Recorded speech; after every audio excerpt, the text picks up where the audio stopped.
Hello, everyone. To start our industry talk of today, I would like to welcome for today's session of the GLASE Industry Talks series. And our talk today is about power supplies and power distribution options for CEA operations. The GLASE Industry Talks is a series of informal conversations with academics and field experts about topics suggested by our industry members. These discussions provide the GLASE members an opportunity to learn more about their topics of interest and to connect with field experts. I would like to introduce today's presenters, Bahram Barzideh, from Principal Engineer of LED Lighting Components at Underwriters Laboratories, or UL, like everybody knows, and Frank Cirolia. He's a System and Application Engineer at Artesyn Embedded Technologies. Today's presentation will be divided into three sections. The first part, we're going to hear about power supplies, which will be presented by Bahram from UL. At the second part, we're going to talk and listen about DC power distribution applications in CEA systems, which will be presented by Frank from Artesyn. And then on the last part, we'll have 20 minutes for our discussion. As we did on the first industry talk, this is an informal conversation, really target to give the members an opportunity to ask questions and talk about those topics. So let's see if we can take advantage of this topic today. A recorded version of this webinar will be available at our website afterwards. You can also find the previous talk from phenolics, impacts of LED on plant phenolics production from Kevin Folta. That was our first industry talk. And I would like to give you a heads up about our next industry talk. We're going to be talking about the CEA market trends and analysis of the 2017 USDA Census of Agriculture. If you have any questions about the presentation or if you would like to get in contact with the speakers, please submit your inquiries using the chat box. You can also send me an email afterwards and I can make the connections between you and the speakers today. We'll do our best to answer your questions, and I hope you like our presentation today. So now, with no further ado, I would like to pass the word to Bahram. He will start the presentation talking about power supplies. Bahram, you are unmuted, and I'll stop sharing my screen. Please let me know if you can share yours.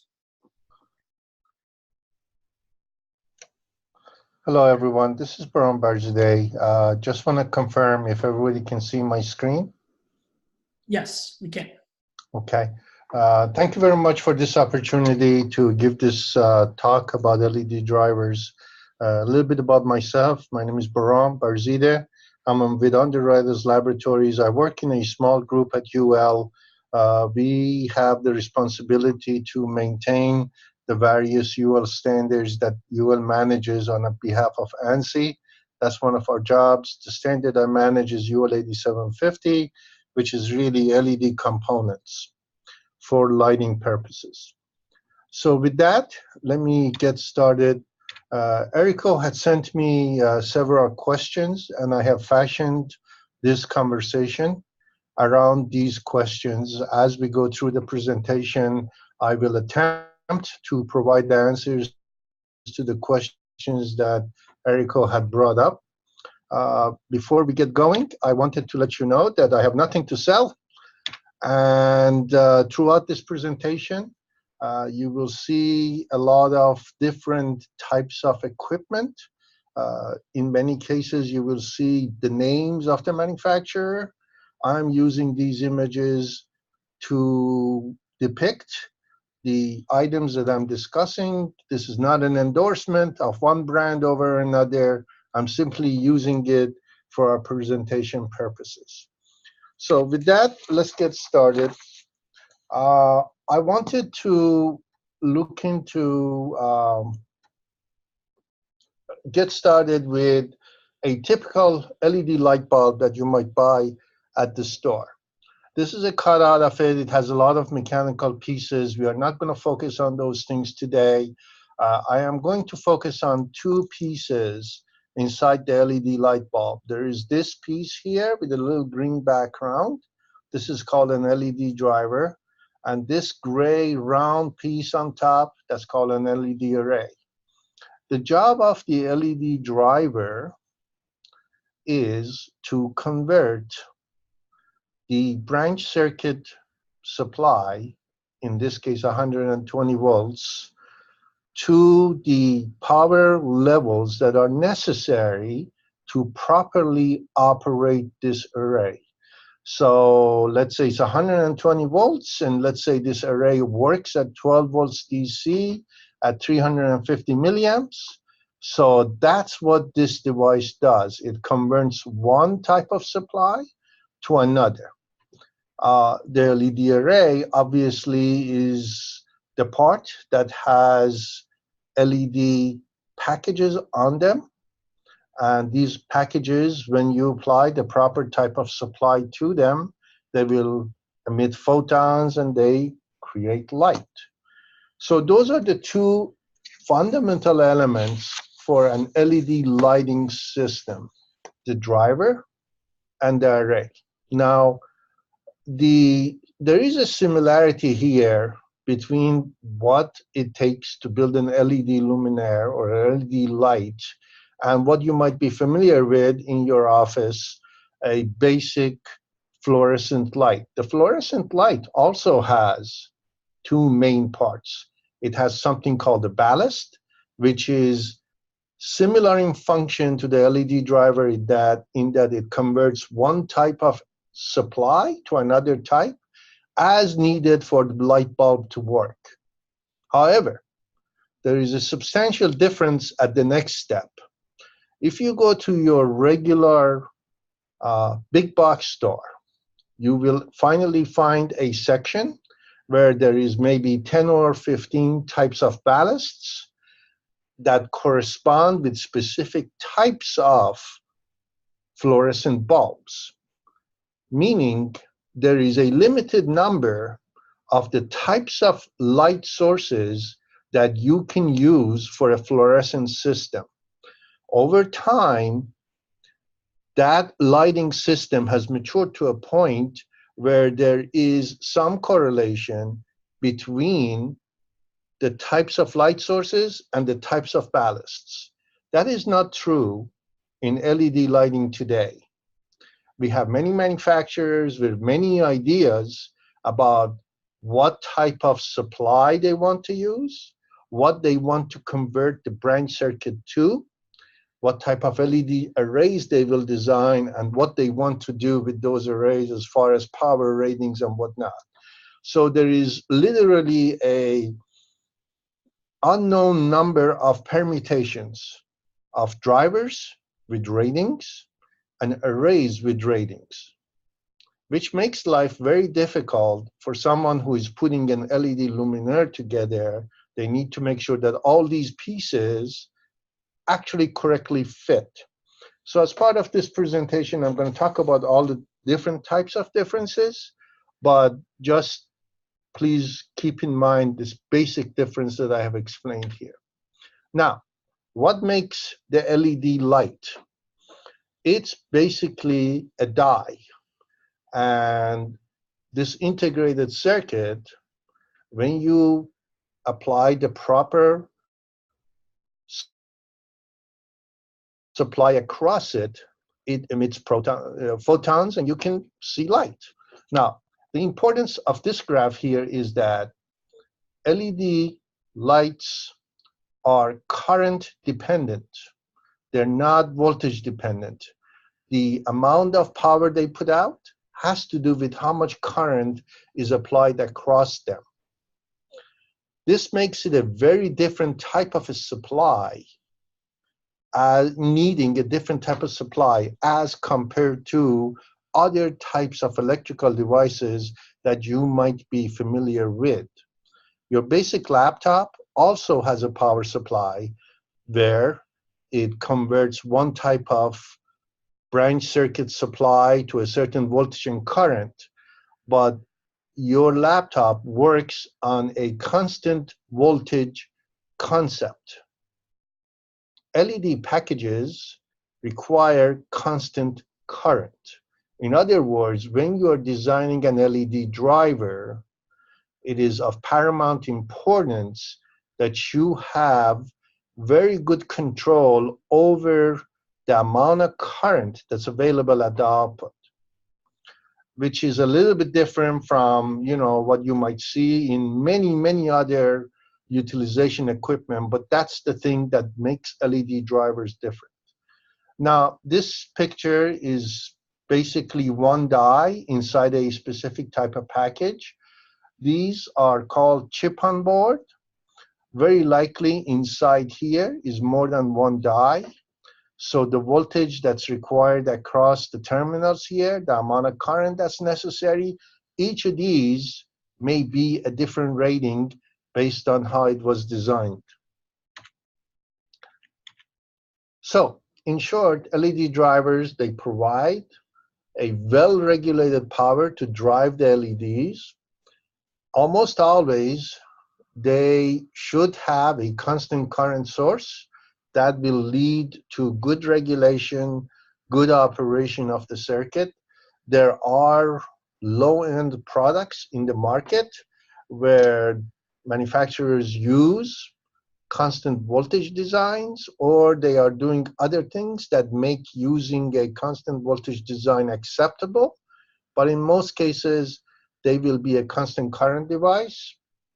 Because of the multitude of design possibilities, you can have some very simple designs, and I will show some, and you can have really complicated designs. A lot of the newer LED drivers also will have some sort of an interface to control them.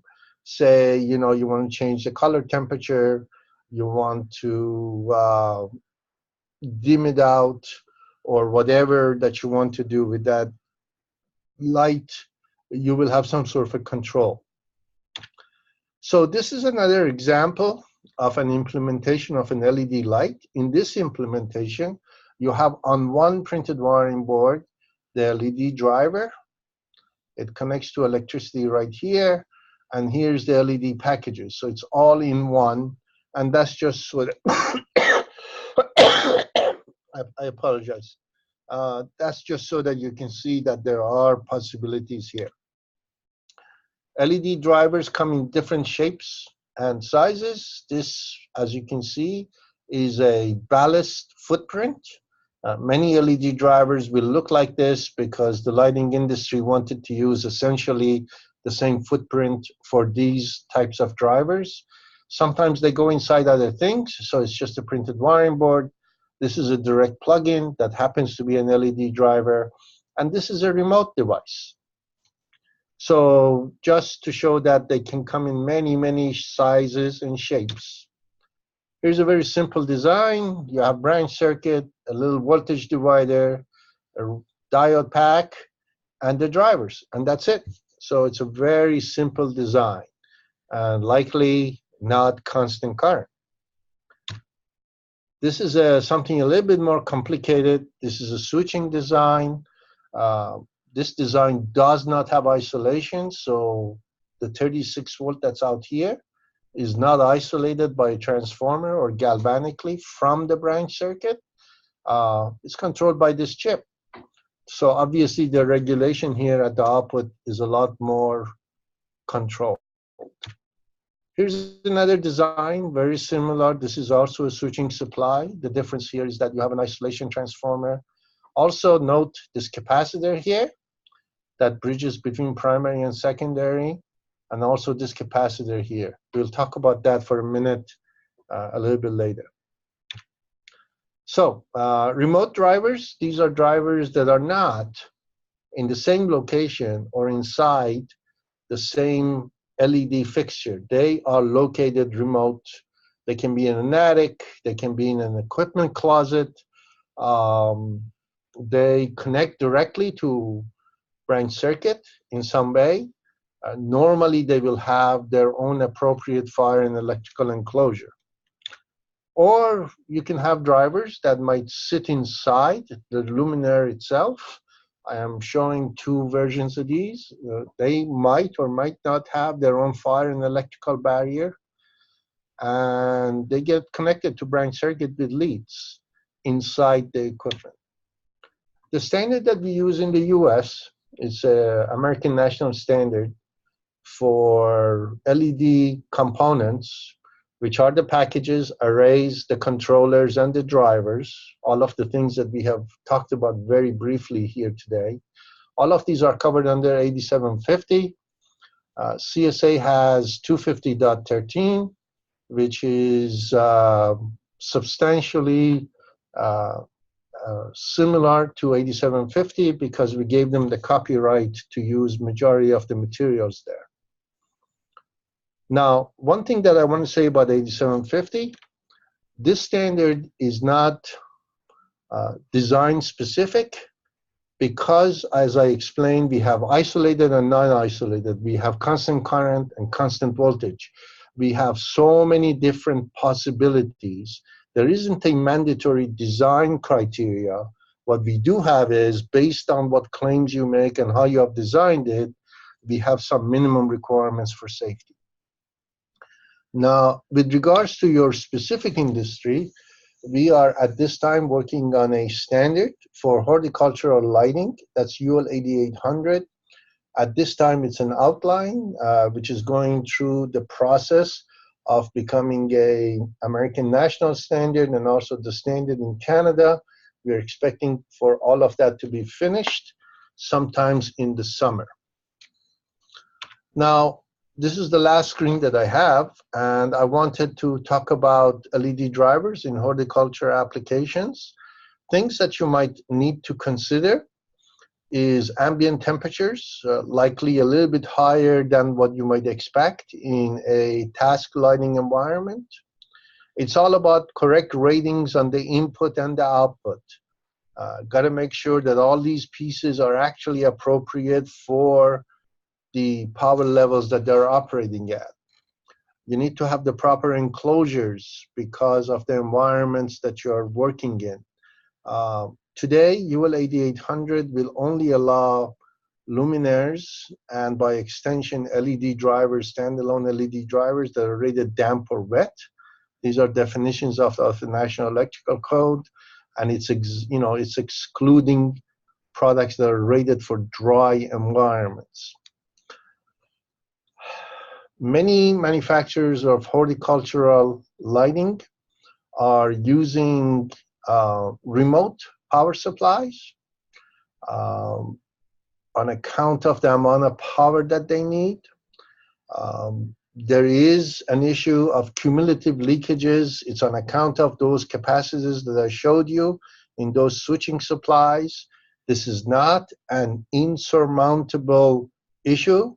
If you go to any type of a information technology environment, they have very similar types of concerns. They have ways to deal with that, but that's something to be concerned about. Let me close with some resources that you might want to look into. We have a site on ul.com with all the different variables that I told you about LED drivers. You can go in. They have drop downs. You can find out what connection method you need, what input supply you need, what kind of is there a specific type of dimming, output ratings, and it will return to you all the manufacturers that have UL certifications on LED drivers with those characteristics that you're looking for.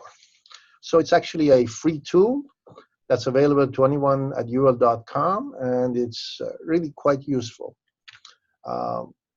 If you are a UL customer, you have electronic access to all UL standards as part of the service that you receive from UL. If you're not a UL customer, there is a way, and I put in the URL here. It's called Digital View. It gives you limited access. You can look at each of the pages of every standard individually for you to get a flavor of what the standard is about. So that's what I had. Thank you for your time, and let me stop sharing. Thanks, Bahram. Great talk. What I'll do, let's save the questions for the end. So let's go ahead and listen from Frank, and then the audience can come up with questions afterwards. Let me see here. You have already stopped. Frank, let me unmute you. Just a second. I'm finding you on the list. Frank, can you hear us? Yeah, I can hear you. Can you hear me okay? Yes, we can. So if you want to go ahead and share your screen.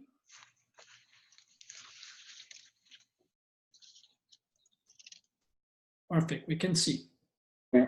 Everybody can see me, and my mouse is moving. Okay, thank you. Well, thank you, everybody. My name is Frank Cirolia with Artesyn Embedded Technologies. I've been there for about 15 years now, and in the business about 35 years. So this, the presentation is going to be on a different type of architect that hopefully will save energy. And from the numbers, it looks good. So I'm going to tell you the story how we got there, what we think is the optimal architecture, and then I'm going to do a study case on about an acre of grow land or inside grow. Okay. So I know it's supposed to be about plants, but everybody knows about the internet and the cloud and Amazon, IBM.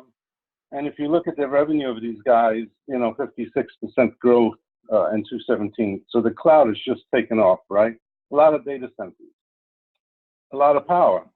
And it was just growing and growing. And if they didn't do anything, it would just grow to about 4% of the whole US power needs. So in 2006, DOE, Facebook, all these big guys got together and said, we have to do something. We have to bend the curve so that we're not going to eat up all this energy. And they did a great job, from more efficient products to smarter products, both in the power and in servers. And you can see the trend now is fairly flat.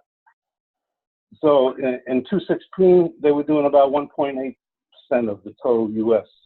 And it's about 2% or so now. So they really took it and did a good job about it. So what are we doing about it, right? I think we're going to need to bend the curve also. So basically, in 2012, our industry for legal cultivation was using about 1% of the total US energy. In 2016, in Denver alone was using 2%, while the data centers were using 1.8. So this is one state that was using more than all the data centers.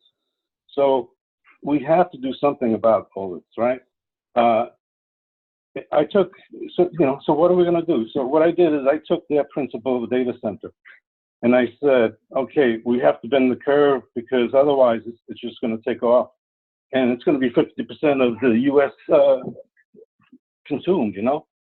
So if we're looking at that data center principle, the biggest things that we can do, if you look at the chart here, there's a chart of all the energy that's used for indoor grow. Majority is your AC, keeping everything cool because you have all those lights, and then the lights themselves. So that's the biggest chunk, and that's where I'm going to concentrate a little bit about. So back to the chart here, LEDs. If we move to LEDs, we know they're efficient, right? And that trend is happening already, and that's about a 40 to 70% energy savings if you do for LEDs. And if you compare them to the HPS or that types of lights, LEDs will give you a lot more lumens per watt, right? They're also able to dim down to 10% easily, where the HPS with a special ballast may be 50%. So here you're saving some energy because you can go to 20% if that's all you need, right? The other thing is the reliability, right? LEDs are going to last 10 times longer, you know, maybe longer than that, really, even though this doesn't say that. But the biggest problem is when you have to get rid of the HPS lights, there's mercury in them. And so it costs energy just to get rid of the lights. And if you use HPS or that type of light, you're changing them often. So it really makes sense to move to LED lights. And if you look at the market, it is happening. So and by 2023, another 31% move to LEDs. And that will continue. And some of these other ones may be just for, you know, home use or, you know, smaller outfits, but LEDs is moving. It's great. Now we have to concentrate on the AC part of it. And that's where I'm going to focus on is how do we reduce the cost for your AC, cost for your input If it's a clean input, utilities will give you a break, right? And we're not using clean input. So that's what I'm going to focus on. So I'm going to talk about a little story on how we got there, okay? And like I said, the goal is going to be to reduce the AC cost, the AC amount, and to improve the input efficiency to save cost. Before I get started, not that I'm plugging products, but I just want to let you a little bit about the equipment that we're going to be using and are using. These are racks. They're basically 19-inch racks, and within it is these modules. This is a module, and they just get plugged into this rack. We have a 24,000 watt and a 12,000. I'm going to talk more about the 24, and then the case study. It has 8 modules. Okay, these modules can be various voltages and currents, but they're 3,000 watts each. So these are 3,000 watt modules. Each module is independent and very smart. So you can set up scheduling, dimming, you can do voltage mode, current mode, you can do analog current mode, you can do a lot that I'm going to talk about a little bit. And actually you can put these in series. There's a 250 watt module. We have a customer using 400 that wants to use 400 watt volt lights. So we're going to put 2 in series, you know. Anyways, this is the equipment we're going to be talking about in these modules, 3,000 watt module, okay. So if we look at what's being done now, is basically every LED chunk, I'm going to put in 600 watt LED lights, has an inverter, right? That's the typical way it's being done now. And we sell inverters, and that's how we started. This is a Spectrum King lights, and we were selling them drivers, right? And like it was discussed, if you do use drivers, they should be IP65 so they can get wet.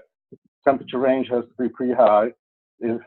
Ideally, you shouldn't be using any fans, but basically we were using drivers.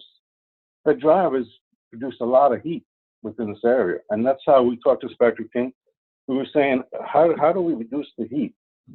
And that's when there's dawned on us that we should really get rid of all the drivers and move them someplace else. So with the system, one of these racks or one of these modules, each module can handle 600 watt drivers, okay? So if we assume there's 40 drivers because you have one rack, if you look at the losses here, LED drivers are 95% if it's a good driver, right? And so each driver loses 30 watts. When you multiply it all out, it's 1,200 watts. It's 4,100 BTU an hour that you have to handle within a room that has 40 of these. So now if you can put this outside into an electrical closet, you just save this much heating that you have to handle.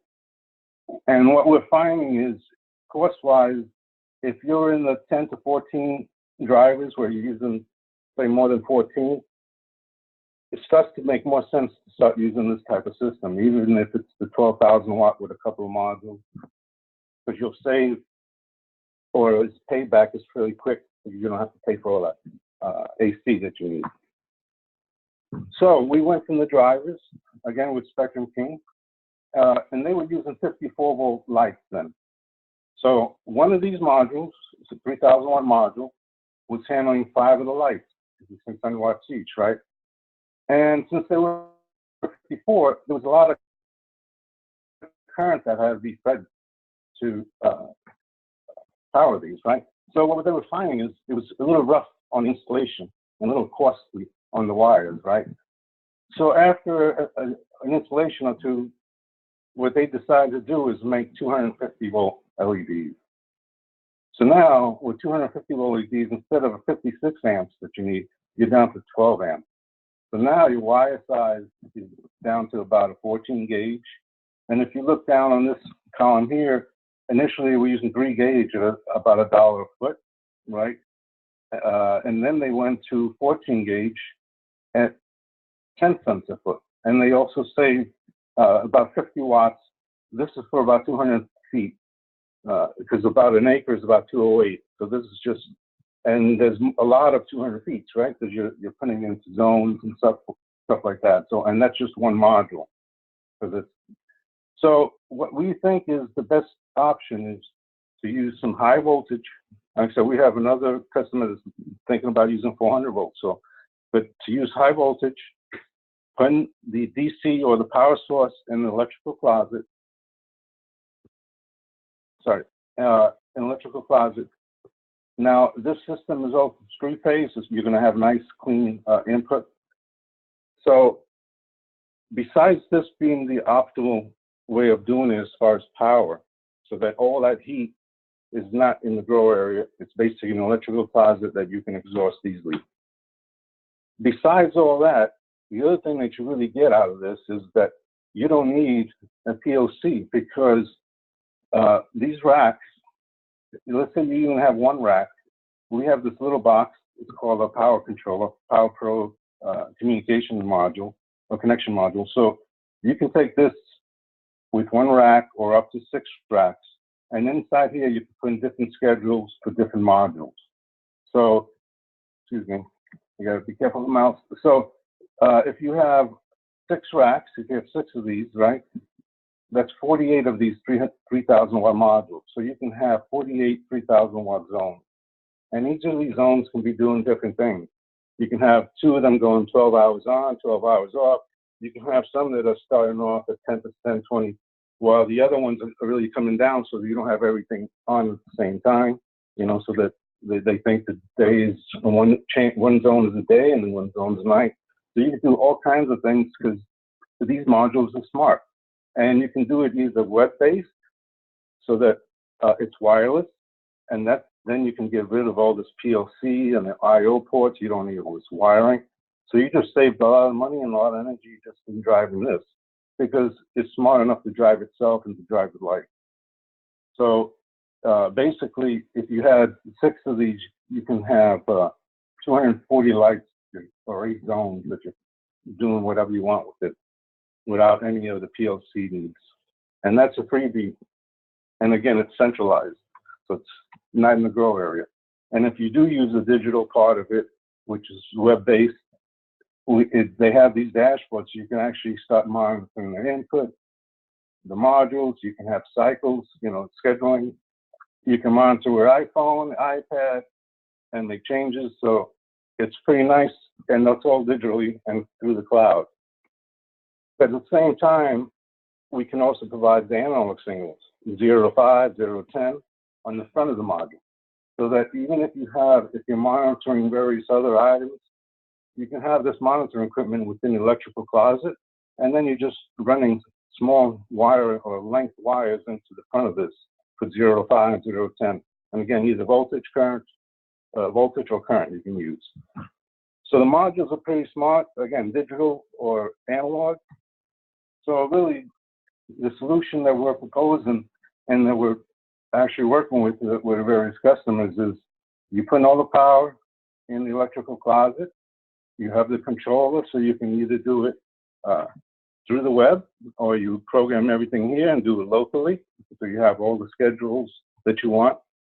Any of the monitoring, you have local also. The sensors can go out to the various floors, but then you have small drives, small lengths that you have to bring. The input of this thing is very efficient, the power system, and I'm going to talk about that a little bit, because you save a lot of money because it's just the THD is so low. So basically, this is all an electrical closet, right? The power.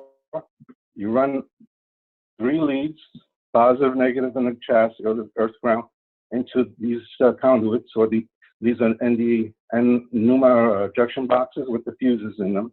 Okay, so they're all fused. And whatever type of plant or other type of floor you have, it works. Okay, so that's our proposal. And this is a case study based on an acre.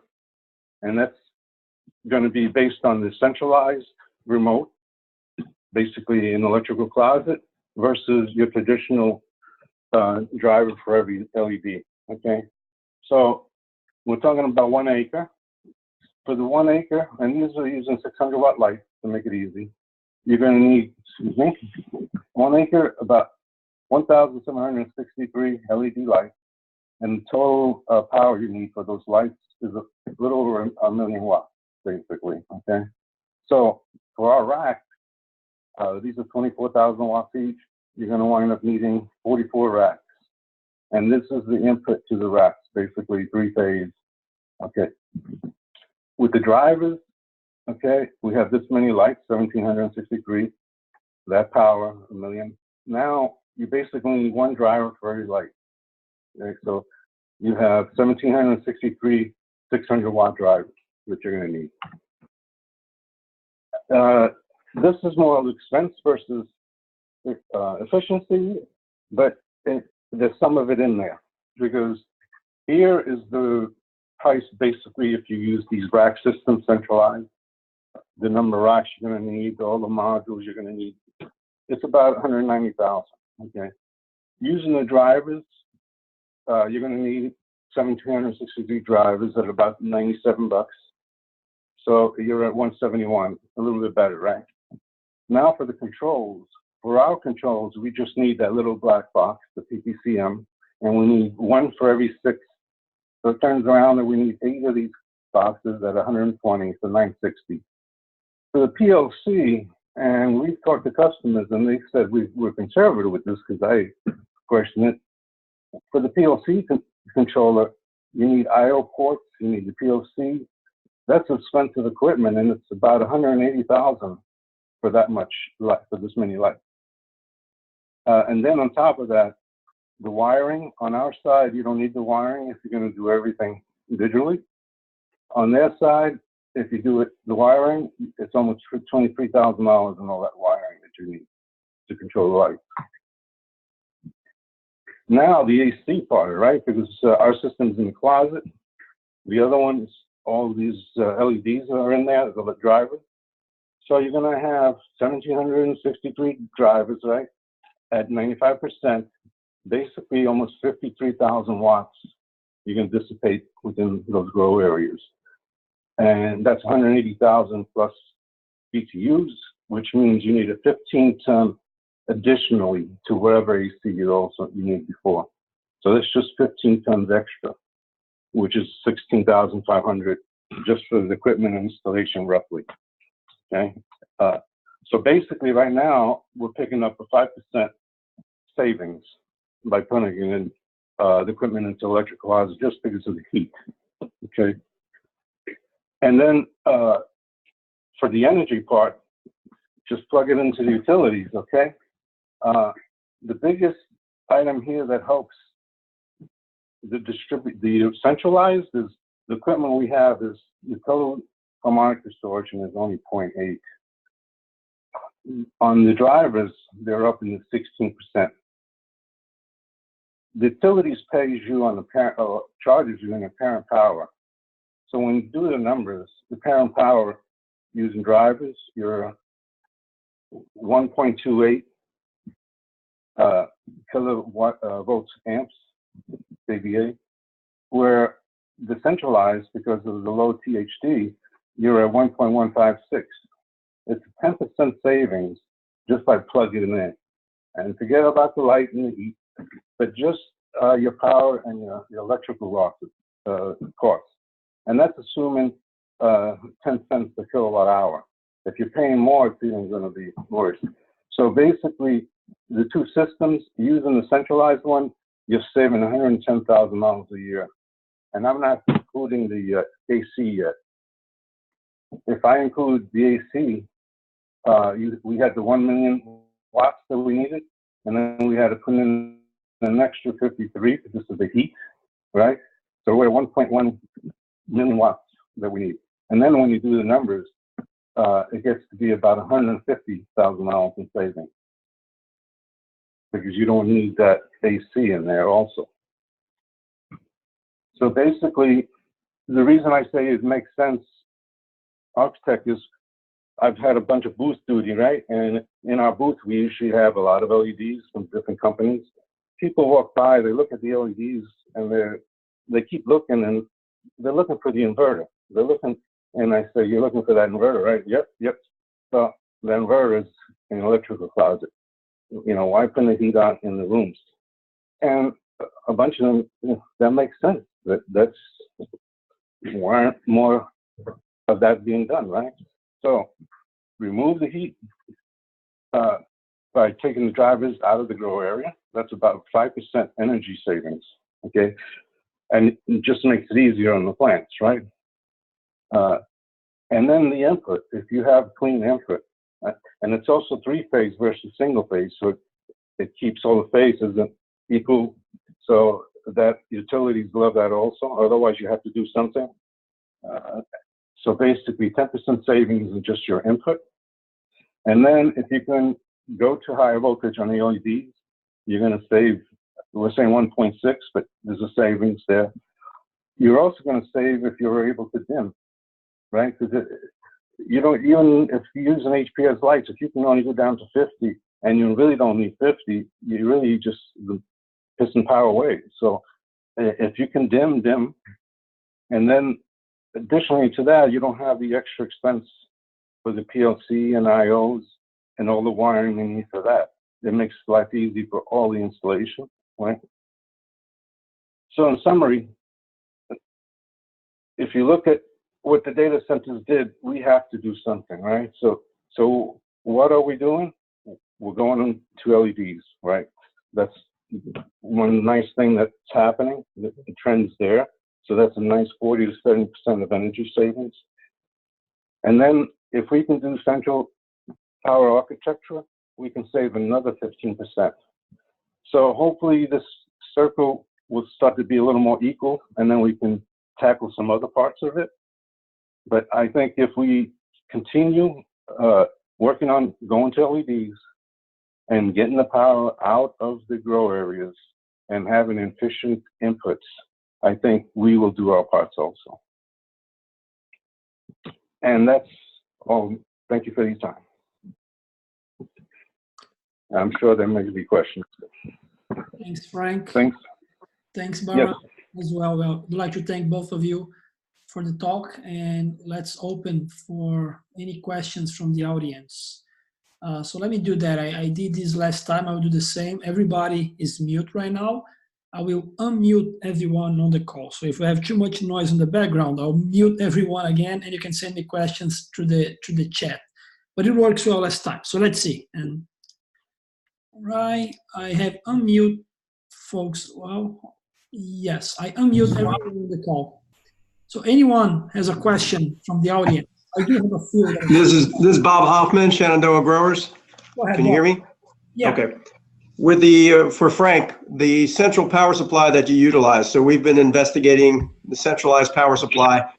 Is that conversion of AC to DC from 483 phase down to higher voltage DC? Is that a transformer at that point for the syncing for the 483 phase to DC? It's a power factor corrected front end. So it's a active power factor. So it's not a big transformer. Okay. Because it has to be efficient. So the system is about 93% efficient. So, okay. So everything the rack is basically a big power factor corrected unit. So you get the low harmonics on the input, and the output is a high voltage DC. And then these modules that get plugged in, they get plugged into this high voltage DC, and then they convert it to whatever voltage is needed for those modules. Because like I said, it's 12, 24, 80, 100, a bunch of modules, a bunch of voltage. Bob, I think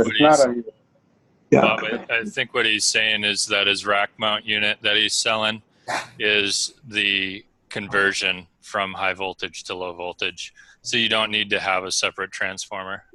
Okay. And then the question is, when you're on the DC side of that, when you're getting out on the DC side, how far can you go without having a big loss from a drop off from power loss from the distance? It doesn't matter, especially if you're using current source, right?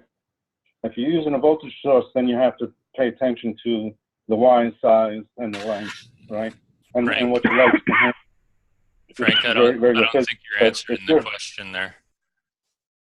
So so asking is how far are you limited before you have a drop in power getting to each light, or till you have a reduction in efficiency with, I don't care if it's 14 gauge or if it's 12 gauge, whatever it might be, but how far can you go with this from the power source? I would say 300, 400, you can go fairly far if you're using constant current, because it doesn't really care. It's just the current that flows from one side to the other. I may you question can go that statement. hundreds of volts. Maybe I'm not thinking. Bob, this is Mikhail from TSR Grow.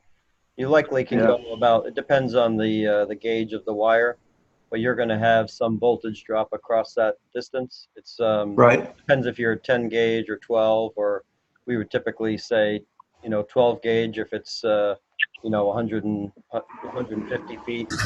For 300 feet, we're looking at 10 gauge, and longer would be 8 gauge, but you're looking at probably a drop at 350 feet at 10 gauge. It's I think somewhere around 7-8 volts. So it depends on your fixture voltage and the current. So those can all be calculated, but it really depends on the run and what you're trying to do in that situation. But you do have some drop. And for the most efficient power supplies, is this exaggerated? Because most of the times when I've spoken to electrical engineers before, they've told me that you might pick up 3 to 5% gain in efficiency versus your traditional power supply, such as brand names of your top end of power supplies, a 600 watt power supply, you might gain 3 to 5% efficiency if you were going with that direct current. Is that correct, or are you talking higher than that? Well, if you're talking about, it's not just efficiency, it's the harmonic distortion that gets you. Because what I pointed out was our system is about 93% efficient, where the drivers are 95% efficient. Right. The drivers are single phase, and their distortion is pretty poor compared to our 3-phase. And that's where most of the cost is coming from, not from the efficiency. It's coming from that total distortion, harmonic distortion. Okay. As far as just a little bit about Artesyn, we're a $1.2 billion company that does 80% of it is power. That's all we do is power. And so we tend to do quality work with, and we know that the input is important in this type of environment, because you do use a lot of power. Let me switch the question here. Regarding what Frank just mentioned, this new DC power distribution or the centralized power distribution, has UL looked into that, or do you know about any standards or anything that would be related to that, or any barriers for market adoption looking for safety standards? So I think you're asking that question from me.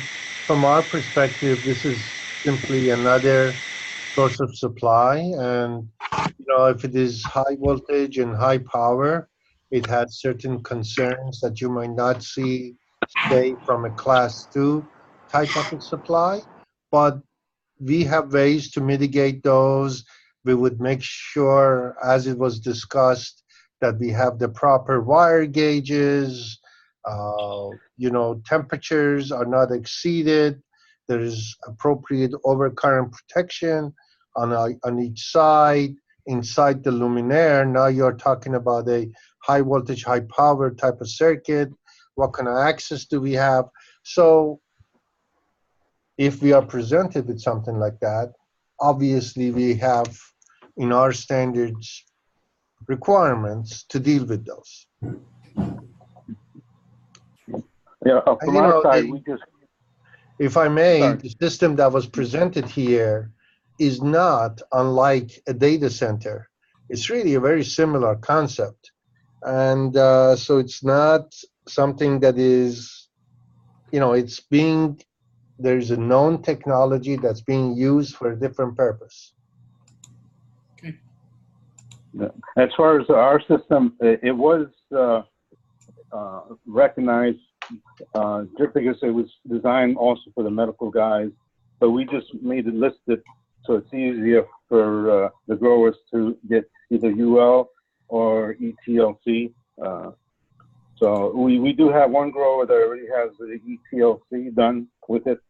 And there's another grower here in the US that hopefully has finished the UL part of it. That's where we changed to listed instead of just recognized, because it makes it easier.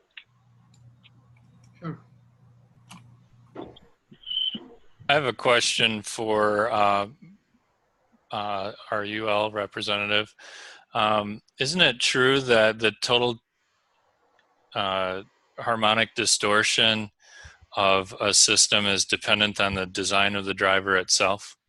That's partially true. It depends what type of components that you have used inside, but there is also how many are you connecting and how much current you are pumping back into that neutral. So it is a combination, but it does start, the building block is the power supply that you're designing.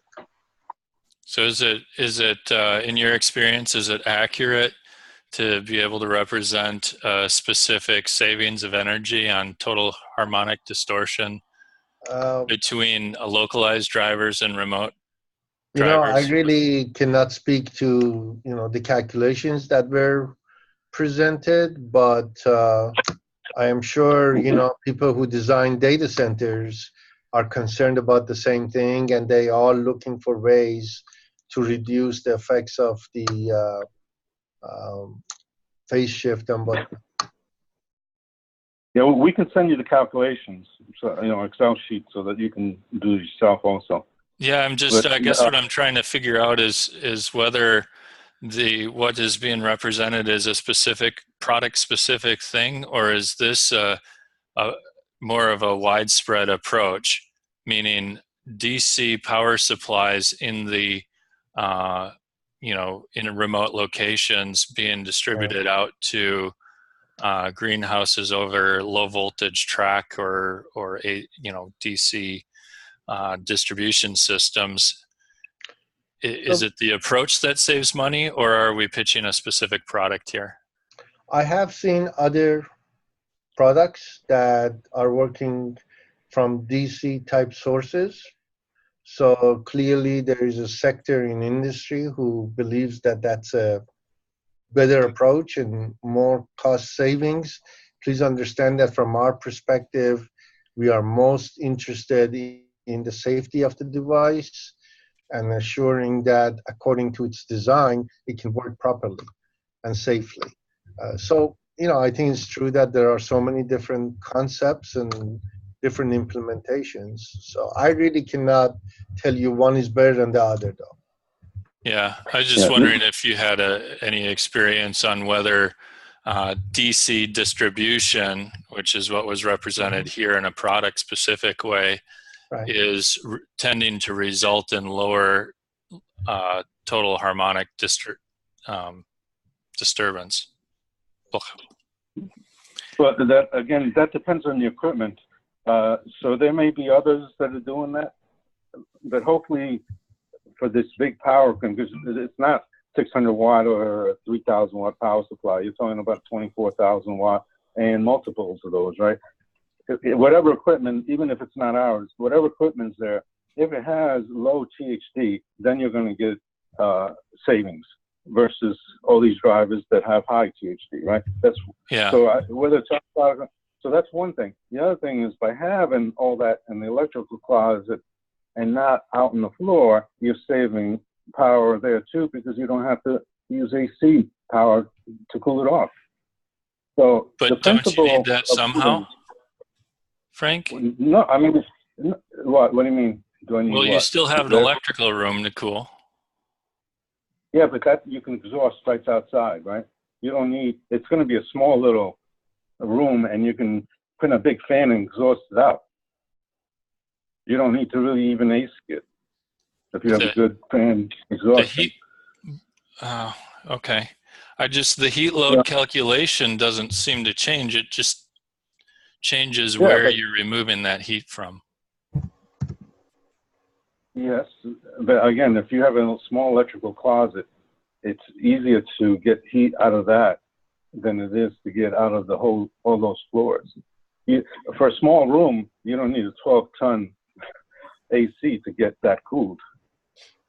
Yeah, and Jake, I think that's a good question. One, I was thinking about this during the presentation, and I see two different applications here, and it could be more, which is if you're thinking about an indoor farm, so if you're thinking about warehouse or a container, something where it's completely enclosed, having all this heat at a separate room, I think it's a great advantage because now you don't have to worry about the plants and the whole biosystem, ecosystem that are controlling for your plants and having that heat load being part of the equation.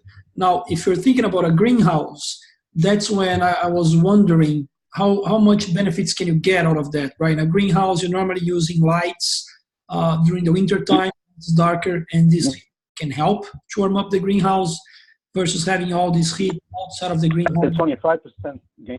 Yeah, that's why I said the lights are 5%, but the electricity, because the THD is so small, you gain 10% in just the power from the utilities, right? Saving. So yeah, there's two parts of it. And I know in some farms, they actually want, if you're in Canada, they actually want some of that extra heat, right? So it's not for everyone as far as the AC part of it. But the THD is a big part of it because that saves money from your bill every month.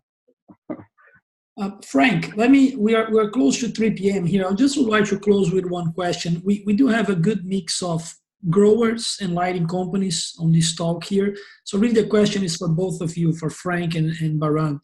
If someone wants to adopt this technology or consider the adoption of a central power distribution technology for a greenhouse or for an indoor farm, what are the minimum requirements, both on a greenhouse side, so if you talk a little bit about the power infrastructure and things like that, and on the LED fixtures, the lighting fixtures, what are the minimum requirements for these two parts of the equations to be able to at least consider adopting this technology? So on my side, I think we are talking about fixtures that are expected to operate from, say, 250 volts DC and so many amps.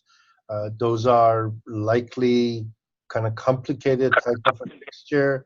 You want to make sure that they are rated for the application.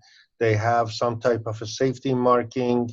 And also you want to consult someone, an electrician, how that facility will meet minimum requirements, code requirements, because now you're using high voltage, high power cables, not unlike what you do to wire up building, but you need to consider that, have the right wire gauges, connect them properly, things that are of concern for the code.